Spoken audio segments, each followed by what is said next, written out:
Before we begin the main topic of this video, I want you to ask yourself the question, do I really need anything else right now to process my emotions, whatever it is that is coming through? A trauma, a cyclical negative pattern, or anything that becomes kind of unbearable. Do I really need something else that I don't have right now? Or do I have everything I need to process it? We're going to get to that. But first, this comes from the experience that we always have that I need to accomplish something. I need to acquire something to eventually get rid of this or process this or integrate this. And there's always the seeking process. Now, this is fine because this is just the old pattern of seeking something external that is going to give me something.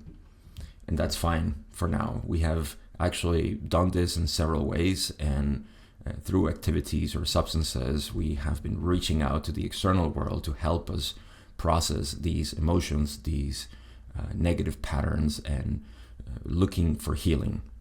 Yes. So first, acknowledge and honor that's been helpful so far. But this is still sort of needing something else that is not here right now. And it sets us in the mindset that I'm always going to need something else that is not present right now, and I'm going to acquire it in the future. So the real question here is, why? Why do I need to reach to these activities, substances, or any sort of dynamic or interaction that we have to learn new or practice different and so on? What's the main factor here? Before getting into that also, I want you to know that this is totally natural. That as we continue to become more aware of ourselves, it's clear that all those things that are unacceptable in us, that we have deemed, we have judged unacceptable in us, they're going to come up. They're going to reveal themselves as those intrinsic patterns that we have installed in ourselves. And that's just a natural process of becoming aware of your inner world. And so the more awareness we have, the more these dark sides, as they call them, are going to appear, because they have been in a dark corner of our mind, neglected, and we haven't been paying full attention to it. That's the key. We haven't been paying full attention to it. So what is it that all these activities and altered states of mind and other dynamics and exercises do? At the bottom, what they do is create a space in which you are able to disidentify with the thoughts, with the narrative, and let go of them. The moment you disidentify with it is when you let go of them. There is no identifying them and then letting go of them. There is disidentification with it, and that is an automatic letting go of it. It may feel like it comes back because there is a pattern, there is a tendency, there is a reflective act of ourselves to associate with that. And that's okay, because all we're doing is bringing the attention that it needed. And as we bring attention to it, we become fully present with it. Then it continues to weaken and dissolve.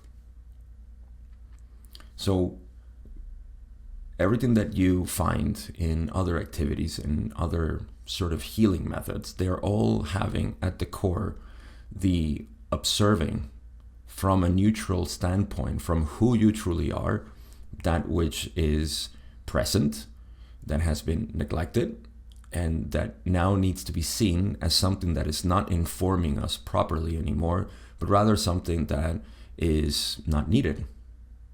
And this is not something that we need to intellectualize or to really analyze at all.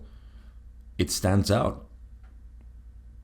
It reveals itself as obviously not beneficial for us. In that moment, there is an automatic disconnection from that information. from what that is telling us.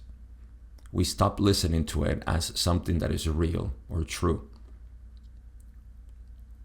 So again, the common factor here is that we become aware of that which is within us, and we disidentify with it. The key component here, which we always go back to, is who you are. Who you are in the presence of these thoughts. Who you are in the presence of these patterns, of these dynamics of negative thinking, behaviors, and the information that it brings to us as we react to it. The more we become aware of them, the less reactive we are to them, because they're not informing us anymore. So it's a function, again, of the same principle of you becoming that space, which is what you are fully, and allowing everything to come through. If we are aware of these patterns, then we are capable of allowing them through, not resisting them, surrendering to them, because there's nothing to resist, everything to allow. That is the magic. That is what happens. Everything is allowed, and it's not a dark part of ourselves anymore. It has come to light, and now we can fully discern what was its information. Everything that is not congruent with ourselves, you don't have to worry about it. It's not informing you anymore. It's like if you wake up from a dream, and in the dream you were a horse, and you felt like you were the horse, and suddenly now you wake up, and do you go through an intellectual process to say, I am not the horse, I am not the horse? Of course not. You wake up and you are you, the human that you are used to. And that's it. Same thing happens. We wake up from a dream, which in this case is the negative pattern, the trauma, the unhelpful behavior.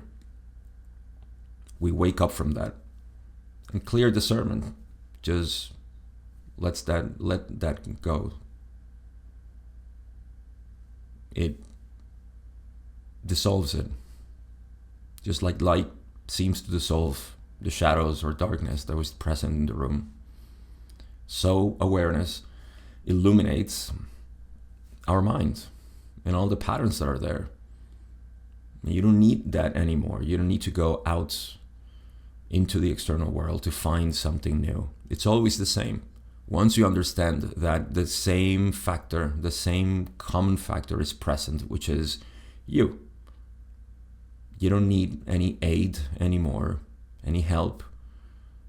All you need to learn is how to surrender to the experience.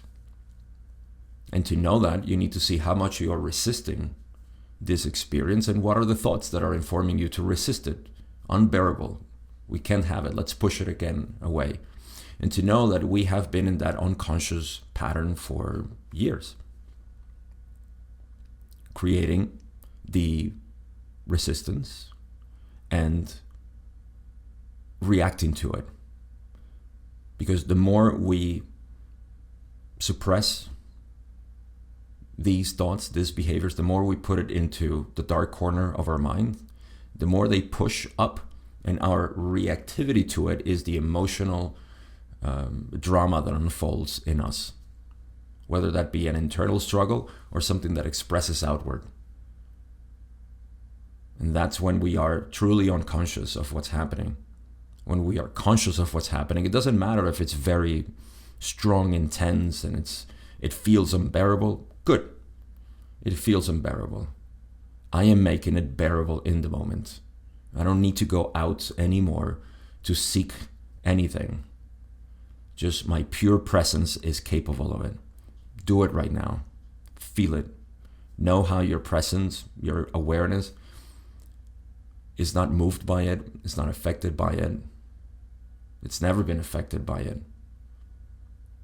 And be confident that that's who you are.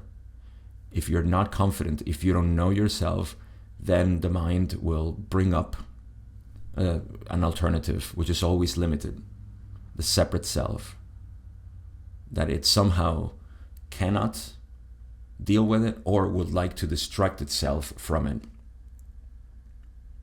Whereas awareness has nothing to be distracted by, but fully engulf the experience, which is what you are.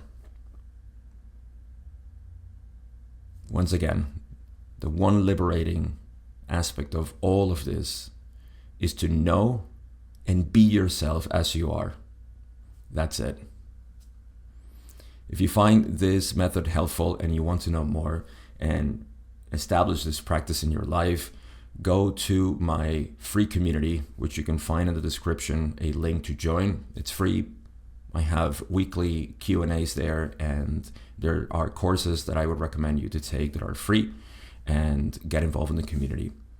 This is all for you if you're interested, so you can be liberated without the need of anything else. I hope you're having a wonderful day, and I'll see you in the next video.